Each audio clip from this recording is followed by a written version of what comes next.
Galera, tudo bom com vocês? Sejam muito bem-vindos aqui mais uma vez ao nosso canal e dando continuidade aos nossos estudos sobre os ecossistemas terrestres. Hoje nós vamos falar sobre os três primeiros reinos, né? O reino Monera, o reino Protista e o reino Fungi, tá bom? Você não pode perder, é logo após a nossa vinheta.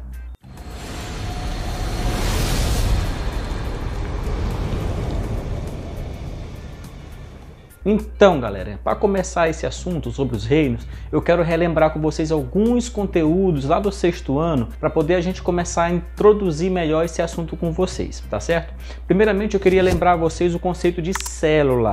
O que é célula? A célula é a menor unidade funcional e estrutural de todo ser vivo, ou seja, todo ser vivo é formado por célula. Ela é a menor unidade, a menor parte do corpo de um ser vivo. Não importa se ele seja animal, se ele seja planta, se ele seja bactéria, não importa. Então, todo ser vivo é formado por células.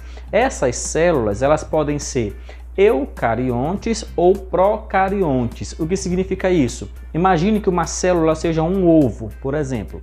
Então, a clara do ovo, quando você quebra o ovo ali na frigideira, né?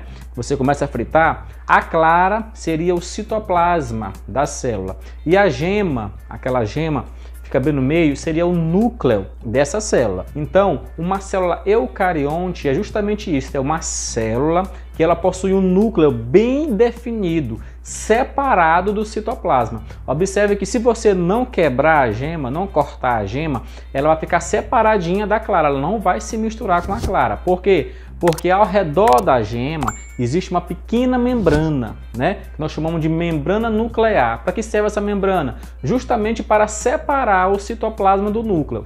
Então, as células eucariontes são as células que possuem o núcleo bem definido, possuem a membrana nuclear delimitando o núcleo, e dentro desse núcleo vai estar o material genético da célula. Já as células procariontes são células mais simples, elas nem sequer possuem um núcleo, ou seja, o material genético, que é o DNA, que nas células eucariontes ele se encontra dentro do núcleo, nas células procariontes ele vai estar solto, né, dentro do citoplasma. Então, o material genético das células procariontes, que não possuem núcleo, então elas não possuem também a membrana nuclear, ele fica disperso pelo citoplasma, certo? Um outro conceito que eu queria revisar com vocês é que os seres vivos eles podem ser tanto unicelulares quanto podem ser também multicelulares ou pluricelulares. O que significa isso?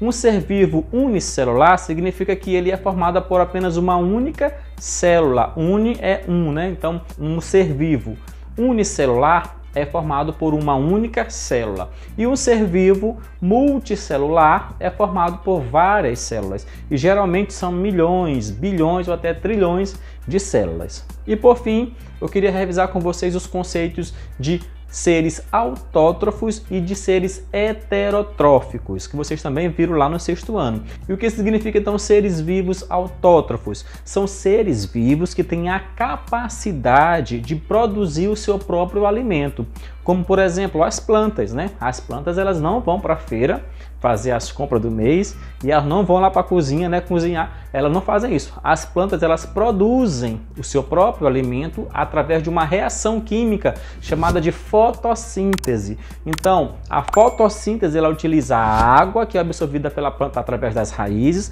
e também utiliza a luz do sol. Cria-se então uma reação que chamamos de fotossíntese e um dos produtos dessa reação é a glicose, que é um tipo de açúcar, e este é o alimento das plantas. Então, as plantas são exemplos de seres autotróficos ou autótrofos que produzem o seu próprio alimento. Por outro lado, os seres heterotróficos são aqueles que não têm a capacidade de produzir o seu próprio alimento. Então ele depende de outros seres vivos para se alimentar, ou então ele depende de uma outra estrutura do meio ambiente para que ele possa se alimentar. Como por exemplo o ser humano, é um exemplo de ser vivo que não produz o seu próprio alimento, né? Nós comemos as plantas, nós comemos animais, vegetais, né? Diversas origens alimentares, então nós dependemos do meio ambiente para nos alimentarmos. Não temos a capacidade de produzir o nosso próprio alimento. Portanto, somos seres heterotróficos. Então, galera, já que a gente deu essa relembrada aí rapidamente nesses conceitos aí de seres vivos e de célula, agora a gente pode começar a explicar um pouquinho para vocês sobre os 3 primeiros reinos aí. Nós sabemos que na aula passada nós estudamos que os seres vivos são classificados em reino, filo, classe, ordem, família, gênero e espécie, né? Então, nesta aula de hoje, nós vamos estudar apenas os reinos, que são 5, mas nessa aula de hoje nós vamos estudar apenas os 3 primeiros reinos, né? São 5 reinos na classificação dos seres vivos, né? Que é o reino Monera, o reino Protista, o reino Fungi, o reino Plantae ou Plantê e o reino Animal, certo? Esses 2 últimos, o reino das plantas e o reino dos animais, são um pouco mais longos, nós vamos deixar para os próximos vídeos. Nesse vídeo de hoje nós vamos falar só sobre o reino Monera, o reino Protista e o reino Fungi. E para começar, vamos falar agora sobre o reino Monera.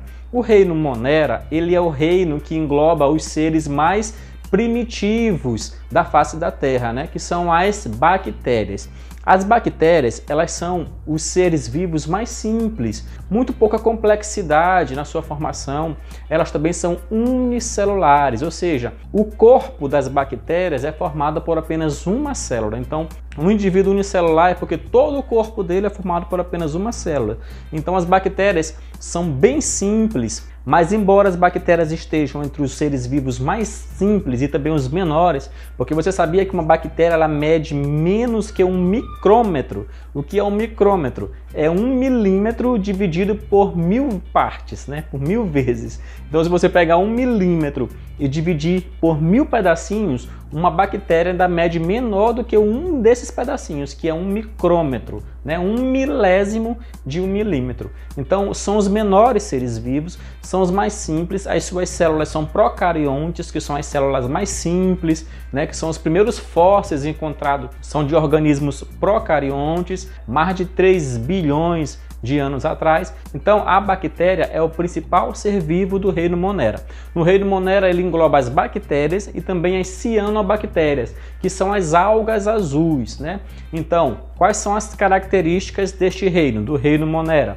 Primeiro, eles são o quê? Unicelulares. Então, todos os indivíduos do reino Monera são unicelulares. Eles também são autótrofos ou heterótrofos, ou seja, tem indivíduos desse reino que têm a capacidade de produzir seu próprio alimento, como por exemplo as cianobactérias, elas possuem clorofila, que é aquele pigmento verde que também tem nas plantas, né? Então elas realizam fotossíntese e sintetizam o seu próprio alimento. Então as cianobactérias do reino Monera são autótrofas, mas as bactérias que não são as cianobactérias, as bactérias comuns, podemos dizer assim, elas são heterótrofas, ou seja, elas não têm a capacidade de fabricar o seu próprio alimento. Mas embora sejam os menores seres vivos e também os mais simples da face da Terra, também as bactérias são os mais abundantes. Existe muito mais bactérias no planeta do que, por exemplo, do que seres humanos, por exemplo, né? Existem muitas bactérias, muitas, porque elas estão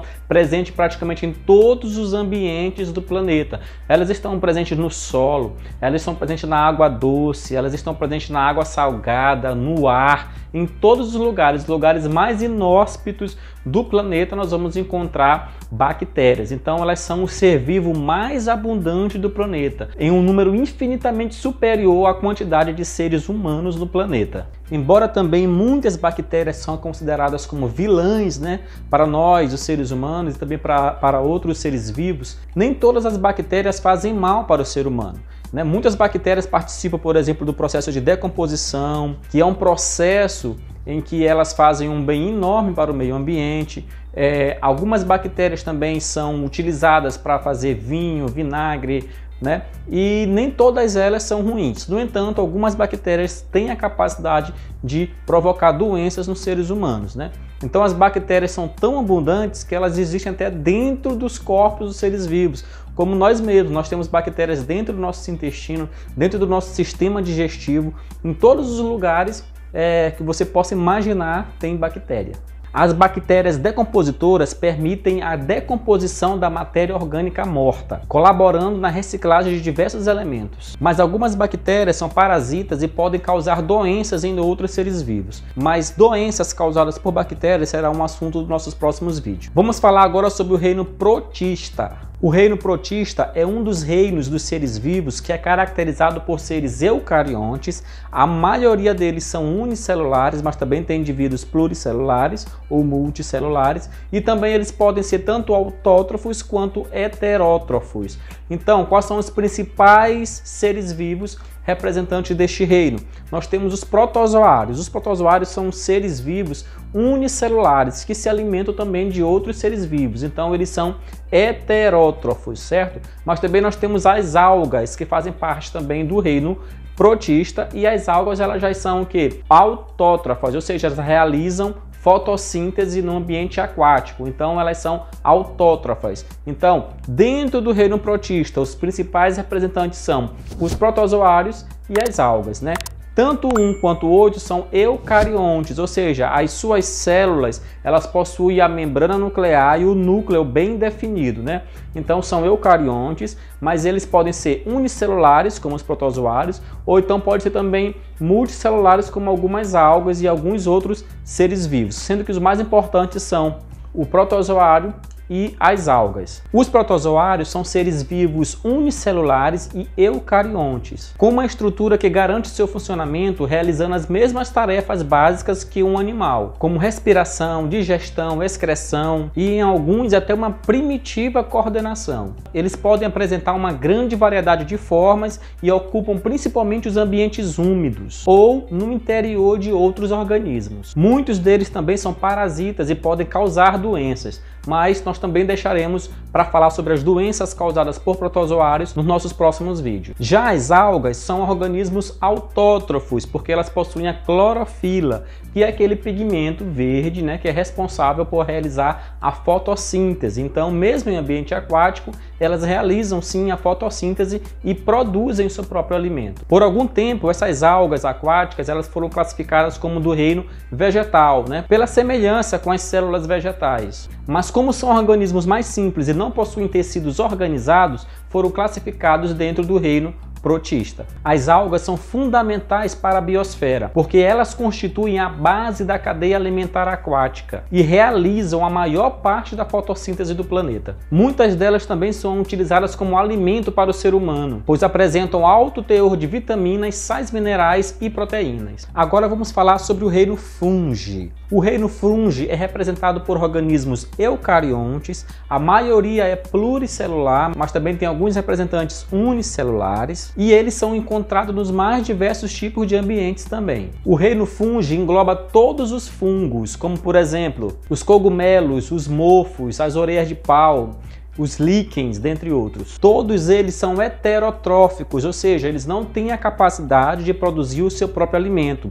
Esses organismos eles precisam se alimentar de outros seres vivos. Juntamente com as bactérias, os fungos também participam da decomposição da matéria orgânica. Os fungos crescem sobre um substrato que pode ser a madeira, que pode ser um pão, pode ser uma fruta podre, pode ser até mesmo um outro fungo. Por algum tempo, os fungos eram classificados como do reino vegetal, porque eles crescem sobre o solo, ali, geralmente na região da floresta, e também porque eles não têm um movimento ativo, assim como as plantas também não se movimentam ativamente. No entanto, os fungos não possuem qualquer tipo de pigmento, como a clorofila das plantas, e por isso eles são heterotróficos, não realizam fotossíntese. Por esse motivo, eles foram classificados em um grupo à parte, chamado de reino fungi. Alguns fungos, como por exemplo os cogumelos, eles podem ser comestíveis ao paladar humano, ou seja, eles podem ser diretamente consumidos pelo ser humano. No entanto, existem cogumelos que são venenosos e é muito difícil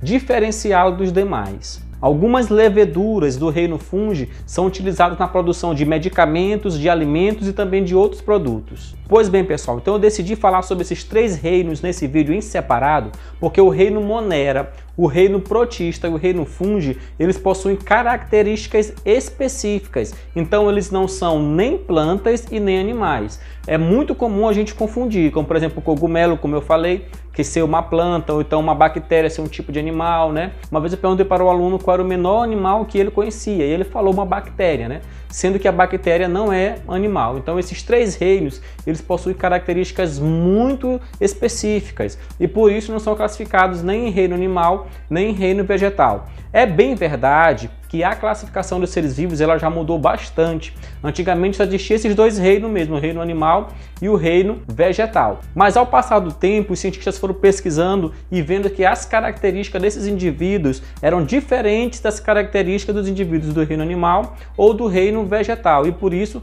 foram criados mais 3 reinos para que se possa classificar esses indivíduos. Então é isso, galera. Muito obrigado para você que chegou comigo até agora aqui nesse vídeo. Não se esqueça de se inscrever no nosso canal, tá bom? Deixa logo o seu joinha também nesse vídeo aí. Compartilhe o seu vídeo com a geral aí, com a galera, tá bom? Para que todo mundo possa participar. Se você tiver alguma dúvida, algum comentário, algo que você não entendeu direito, você pode colocar aqui nos comentários, tá bom? Para a gente conversar, para a gente poder bater um papo legal, tá certo? E eu te espero no nosso próximo vídeo. Tchau!